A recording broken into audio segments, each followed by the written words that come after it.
Para a nossa mensagem desta noite, quero que vocês abram comigo no capítulo 21 de Lucas. O capítulo 21 de Lucas é o terceiro livro do Novo Testamento. E começando no versículo 7.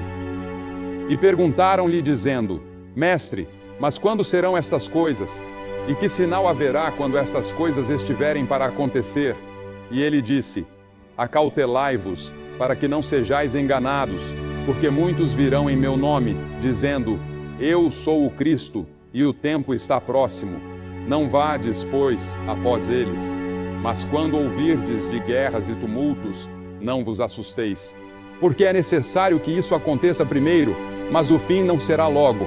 Então disse-lhes: Levantar-se-á nação contra nação, e reino contra reino, e haverá grandes terremotos em vários lugares, e fomes e pestes. Haverá também coisas espantosas e grandes sinais do céu.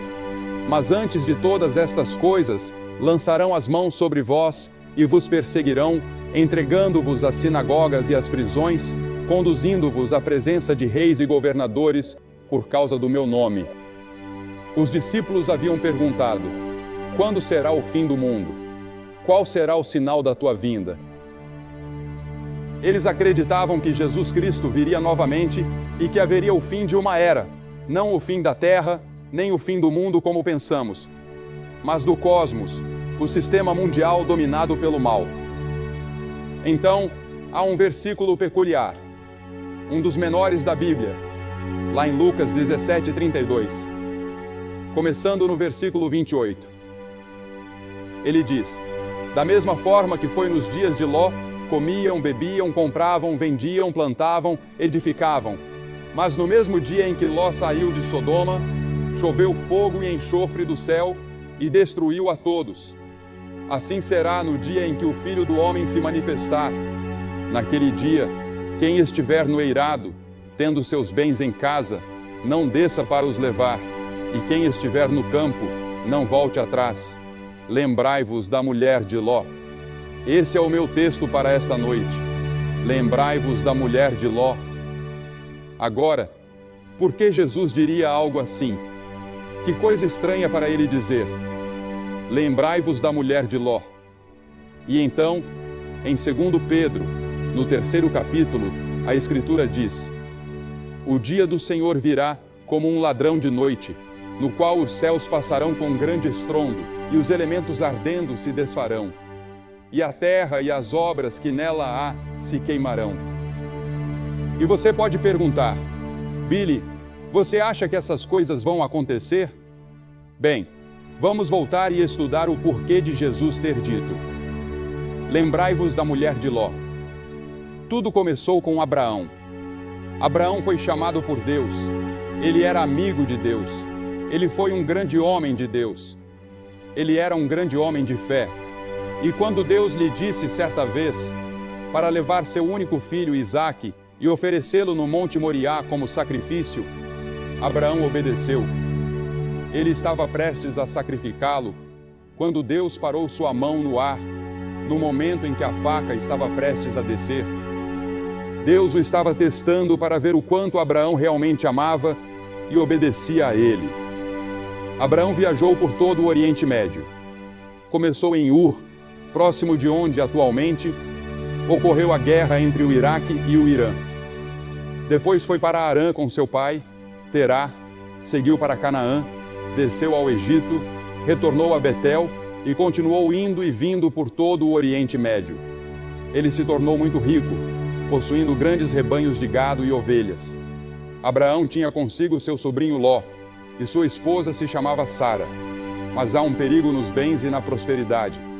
Abraão se tornou rico, e a prosperidade frequentemente traz pobreza espiritual.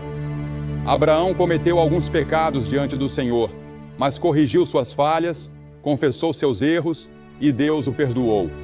A Escritura diz em Eclesiastes 6: Há um homem a quem Deus deu riquezas, bens e honra, e nada falta à sua alma. E Jesus disse: É mais fácil um camelo passar pelo fundo de uma agulha do que um rico entrar no reino dos céus. Agora, quem são os ricos?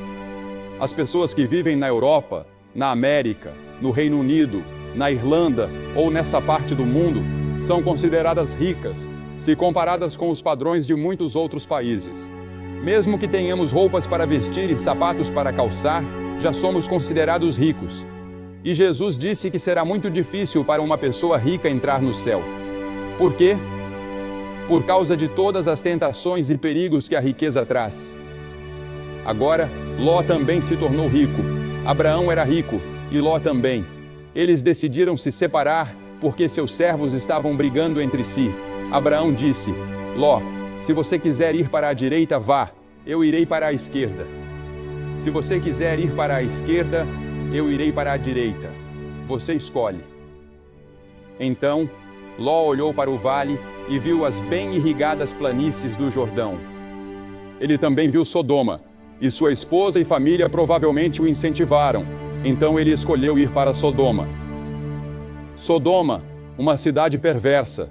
Imagine tudo o que vem à sua mente quando você pensa em Wall Street, Las Vegas, Soho em Londres, a Reeperbahn em Hamburgo, ou o bairro da Luz Vermelha de Amsterdã. Reúna tudo isso em uma só imagem, e você terá o que Sodoma era naquela época. Ezequiel, o profeta, certa vez disse: Eis que esta foi a iniquidade de Sodoma, o orgulho. Sodoma era muito orgulhosa. Eles excluíram Deus. Estavam orgulhosos de si mesmos e das coisas que haviam feito. E então, diz o texto, estavam cheios de pão e com abundância de ociosidade, tanto ela como suas filhas. Em outras palavras, tinham tudo o que precisavam para viver com lazer e conforto. No entanto, não fortaleceram a mão dos pobres e necessitados. Ignoraram os pobres, os necessitados e os oprimidos do mundo. Muitas vezes, nós também ignoramos os necessitados. Ignoramos pessoas de outras raças. Ignoramos aqueles que sofrem com a fome na África. Ou talvez não os ignoremos completamente, mas não fazemos o suficiente. Não tanto quanto poderíamos fazer. E Deus vai nos responsabilizar por isso. Eles eram altivos e cometeram abominações diante de Deus. Em outras palavras, eram orgulhosos, soberbos, ricos. Tinham tudo, mas negligenciaram os pobres e os oprimidos do mundo. E Deus disse: o julgamento virá. Em Lucas 17, como lemos, como aconteceu nos dias de Ló, comiam, bebiam, compravam, vendiam, plantavam e edificavam. Mas no dia em que Ló saiu de Sodoma, choveu do céu fogo e enxofre, e destruiu a todos. Assim será no dia em que o Filho do Homem se manifestar. Ouçam isso, assim será. Será como nos dias de Noé, como nos dias de Sodoma. Assim também serão os dias que antecederão a volta de Cristo. Sim, eu acredito que a Bíblia ensina, em mais de 300 lugares no Novo Testamento, que Jesus Cristo voltará. Essa é a esperança que pulsa no coração de todo verdadeiro crente. Cristo ressuscitou dentre os mortos. Ele está vivo. Ele está à direita de Deus Pai, e Ele voltará. Agora não me perguntem quando, porque eu não sei. Ele disse aos discípulos: não tentem adivinhar o dia ou a hora. Não especulem. Nós não sabemos, mas Ele nos deixou certos sinais. E ao que parece, esses sinais estão se alinhando, talvez pela primeira vez na história, desde que Ele os mencionou. Todos os sinais parecem estar presentes, indicando que a vinda do Senhor está próxima. Não sabemos com certeza, mas parece que sim. Porque uma das coisas que ele disse foi que o Oriente Médio estaria em turbulência. Ele falou sobre pestilências. Vejam tudo o que está acontecendo com as pestilências. Ele disse que o mundo inteiro estaria em tumulto. Observem o terrorismo no mundo, os enormes investimentos em armas e exércitos ao redor do globo. Todas essas coisas, ele disse, são sinais de que a vinda do Senhor está próxima. Porque veja, o mundo se destruiria se Deus não interviesse. Mas acredito que a Bíblia ensina que Deus tem outros planos para a humanidade. Eu acredito que Cristo voltará e que o reino de Deus triunfará. E aqueles de nós que conhecem a Cristo e têm o reino de Deus dentro de si, reinaremos com Cristo. Estou ansioso por aquele dia em que Ele voltará. Ele disse: 2 estarão numa cama, um será levado e o outro será deixado. 2 podem estar voando em um avião, um será levado e o outro deixado. O caminho para o Armagedom é semelhante ao caminho para a destruição de Sodoma, disse Jesus. Agora observe, eles tinham uma falsa sensação de segurança. Nós também temos uma falsa sensação de segurança. Confiamos em nossa força econômica e em nosso poderio militar. Tudo isso pode desaparecer num instante. Isaías, no capítulo 31, versículo 1, diz: Ai dos que descem ao Egito em busca de ajuda, que confiam em cavalos e colocam sua esperança em carros de guerra, mas não olham para o Santo de Israel, nem buscam ao Senhor. Eles não olham para Deus. Nós não buscamos ao Senhor. Confiamos em outras coisas, em nossos dólares e libras, em nosso poder militar. Mas essas coisas não nos salvarão. Precisamos de Deus. Precisamos buscar ao Senhor. É isso que Isaías estava dizendo. Além da falsa sensação de segurança, eles estavam envolvidos em prazeres pecaminosos. Haviam se tornado insaciáveis. Nós também somos assim. E a Bíblia adverte: o triunfo dos ímpios é curto, e a alegria do hipócrita dura apenas um momento. É apenas um momento no tempo. A Bíblia diz em Provérbios 14: há caminho que parece certo ao homem, mas no final conduz à morte. Parece certo seguir por esse caminho, mas o fim é a morte. Deus diz: até mesmo no riso, o coração sente dor, e a alegria pode terminar em tristeza. Mesmo quando você ri, às vezes não sente tristeza? E quando você lê os jornais ou assiste ao noticiário, com todos os assassinatos e atrocidades que estão acontecendo, você se pergunta: como isso pode estar acontecendo? A Escritura diz que o povo de Sodoma estava ocupado demais para Deus. Estavam ocupados demais ganhando a vida e desfrutando seus prazeres para dedicar algum tempo a Deus. E assim somos nós. Não damos a Deus o primeiro lugar em nossas vidas. Deus não exige de nós um sistema legalista, mas Ele exige o primeiro lugar em nossas vidas. Ele quer ser o Senhor que se assenta no trono do seu coração, que controla e governa a sua vida. E foi por isso que Ele enviou o seu Filho, Jesus Cristo, para morrer na cruz e derramar seu sangue, para que os nossos pecados fossem perdoados. Porque veja, o problema do mundo hoje pode ser resumido em uma palavra: pecado.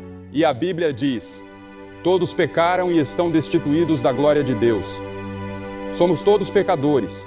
Nascemos no pecado. Somos pecadores por escolha e pecadores por prática. E esse pecado nos separa de Deus, de modo que não temos um senso de realização. Não conhecemos o propósito e o significado de nossas vidas. Você pode buscar prazeres e diversões, mas eles não satisfazem. Algo lá no fundo clama por algo mais. Esses prazeres não resolvem o problema do seu lar, não resolvem o problema do desemprego. Algo está fora de equilíbrio, algo está errado. Eles também eram culpados de idolatria. Idolatria. Esse é o pecado que Deus mais odeia. É também o pecado do mundo ocidental hoje. Na verdade, é o pecado do mundo inteiro.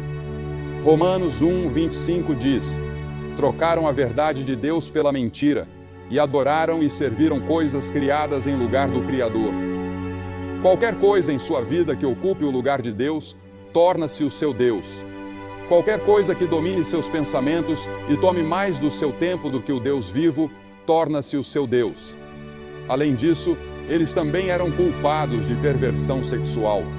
Uma das últimas direções que uma nação toma antes do julgamento costuma ser essa. Geralmente encontrada em sociedades abastadas. Não relações sexuais normais, mas perversões de vários tipos. Tentativas de encontrar novas maneiras de obter prazer através do sexo. Isso se torna uma ocupação em tempo integral para muitas pessoas. Basta ir a uma banca de revistas hoje e você verá uma infinidade de publicações dedicadas a isso, tentando encontrar algum novo ângulo, alguma nova abordagem. Agora, no meio de tudo isso, em Sodoma, vivia Ló. Ele havia escolhido Sodoma como seu lar, e as Escrituras dizem que ele era infeliz e estava atormentado. O problema de Ló era que ele tinha um pé no reino de Deus e o outro pé num mundo pecaminoso. Ele estava preso entre os dois. Ele não era feliz no mundo pecaminoso. e também não era feliz no reino de Deus. E muitos de vocês são assim. Vocês frequentam a igreja, são membros de uma igreja, acreditam em Deus com a cabeça. Às vezes leem a Bíblia e têm uma aparência religiosa. Mas lá no fundo, sabem que seus corações pertencem ao mundo, ao cosmos, a este sistema mundano dominado pelo mal. Muitos de vocês têm uma herança cristã. Seus pais eram cristãos. Vocês aprenderam sobre a Bíblia na escola. Mas agora, vocês são homens ou mulheres do mundo, ou jovens, mas nunca se sentem plenamente satisfeitos com seu relacionamento com Deus. Algo está errado, algo está faltando, algo está perdido. Vocês sabem o que é. Talvez nunca tenham nascido de novo. Talvez nunca tenham realmente recebido Cristo de forma total e completa como seu Senhor e Salvador. E nesta noite, nesta última noite dessa grande missão, esta é a sua noite de fazer esse compromisso. Nós temos esperança em Cristo. Nós temos algo a oferecer às pessoas. Um novo dia, um novo reino, um novo mundo. Um novo mundo está para nascer. Um novo céu e uma nova terra. E nós faremos parte disso porque estamos no seu reino. Jeremias chorou por Jerusalém porque viu que o julgamento estava chegando e ele foi chamado de o profeta chorão. Jesus chorou por Jerusalém 700 anos depois e disse: Jerusalém, Jerusalém, quantas vezes quis eu ajuntar teus filhos, como a galinha ajunta os seus pintinhos debaixo das asas, e não quisestes. Agora, o julgamento está vindo sobre ti. Deus avisou Sodoma. Ele enviou 2 mensageiros para alertá-los, mas a esposa de Ló não acreditou. Ló acreditou. Os mensageiros alertaram. A esposa de Ló foi avisada: não olhe para trás. Mas ela não creu. Ela olhou para trás e se transformou numa estátua de sal, exatamente como tinha sido avisada. A ira de Deus foi derramada sobre Sodoma. A esposa de Ló, assim como Abraão, sabia que isso estava chegando. Abraão orou e disse: Senhor, se encontrares 50 pessoas justas em Sodoma, pouparás a cidade. Deus disse: sim. Abraão perguntou: e se forem 45, e 30, e 20, e 10? E Deus respondeu: sim. Mas não havia nem mesmo 10 pessoas justas, 10 pessoas totalmente comprometidas com Deus. Assim, o julgamento veio. Agora, qual é a lição que aprendemos com essa declaração? Lembrem-se da esposa de Ló. Por que Jesus disse isso? Primeiro, lembre-se de que ela era a esposa do sobrinho de Abraão. Ela viveu na tenda de Abraão muitas vezes e viu o poder de Deus. E a quem muito é dado, muito será exigido. Em segundo lugar, lembre-se do que um casamento errado pode causar. Ela era uma cananeia, e Deus havia proibido o seu povo de se casar com essas tribos pagãs ao redor deles. Quantos homens e mulheres já foram destruídos por casar com a pessoa errada, que os influenciou de forma equivocada? Por isso é tão importante buscar a pessoa que Deus tem para você. Em terceiro lugar, acho que Jesus disse isso para que nos lembremos do pecado dela. Parece um pecado tão pequeno, mas representava algo muito mais profundo. Representava anos de incredulidade. Representava rebeldia contra Deus em muitas ocasiões. Deus, em sua misericórdia, estava dando a ela outra chance. E Deus disse: não olhe para trás, não olhe para Sodoma. Sodoma estava sob o controle do diabo, mas ela não conseguiu evitar. Seu coração ainda estava em Sodoma, mesmo enquanto escapava do julgamento. O pecado dela não parecia tão grande, apenas olhar para trás, mas algo mais profundo dentro dela a fez olhar para trás. E em quarto lugar, lembre-se de que ela estava quase salva. Eles estavam no portão de Zoar, a cidade de refúgio. Naquela época, as cidades de refúgio eram locais onde as pessoas podiam correr caso tivessem cometido um crime, como o homicídio, até que seus casos fossem resolvidos e eles tivessem um julgamento justo. Isso era necessário, porque a justiça muitas vezes era feita com linchamentos ou apedrejamentos instantâneos. Eles estavam bem na entrada de Zoar quando a esposa de Ló olhou para trás. E foi naquele momento que ela se transformou numa estátua de sal. Agora, a Bíblia diz que Agripa, o grande rei, ouviu Paulo pregar, e ele quase foi persuadido, mas ele endureceu seu coração. Muitos de vocês estão quase persuadidos de entregar sua vida a Cristo, mas vocês vão arriscar que podem fazer isso sem Ele. Alguns de vocês estão assim. E então, em quinto lugar, lembre-se de que ela foi oferecida a salvação. Cristo é o lugar de salvação e refúgio. É na cruz onde Deus derramou o seu amor e onde nossos pecados foram levados por Cristo.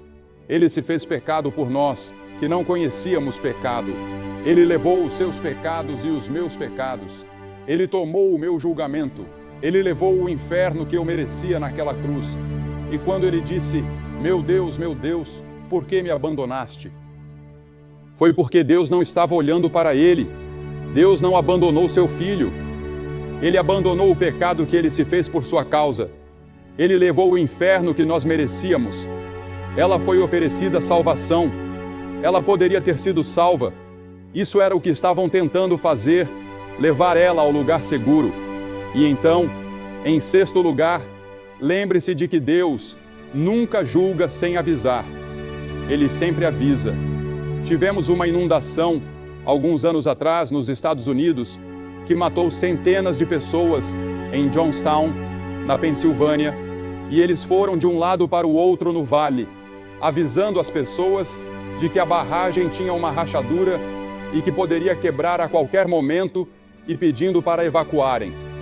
Mas as pessoas não evacuaram.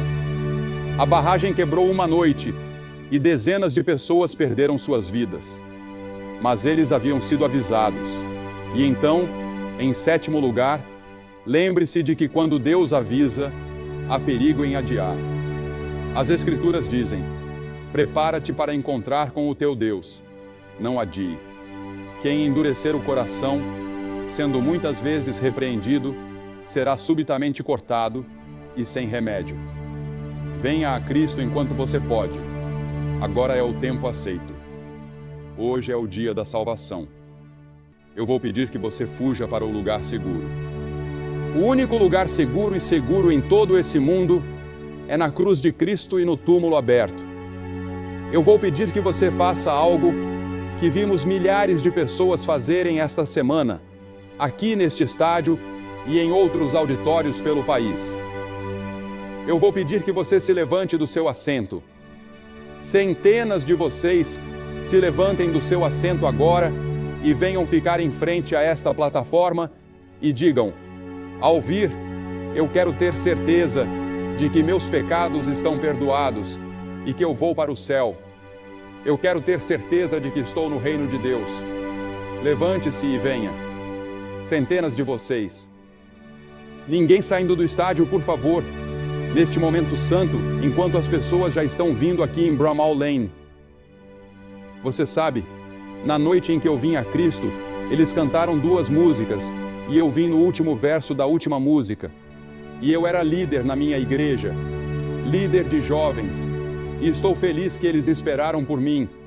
Nós vamos esperar por você. Deus está falando com você. Há uma voz pequena dentro de você que diz que você deve vir. Você vem.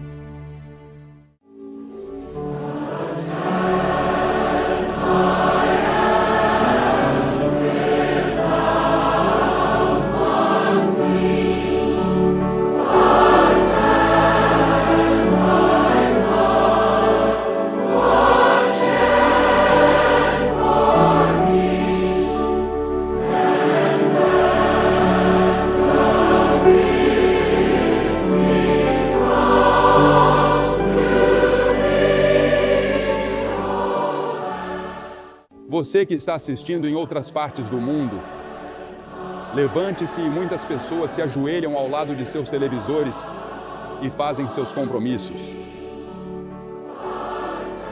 Alguns fazem seu compromisso deitados na cama. Onde quer que você esteja, pode ser em um bar. Recebemos tantas cartas de pessoas que assistem à televisão em um bar e fazem seu compromisso. Ou em um quarto de hotel. Se você estiver nos Estados Unidos ou no Canadá, pegue o telefone e ligue para o número na tela da sua televisão e faça esse tremendo compromisso com Cristo. Não deixe essa noite passar sem fazer o seu compromisso. Nós vamos esperar por você de todos os lugares, há muito tempo. Levante-se e venha. Esta é a maior decisão que você tomará em toda a sua vida.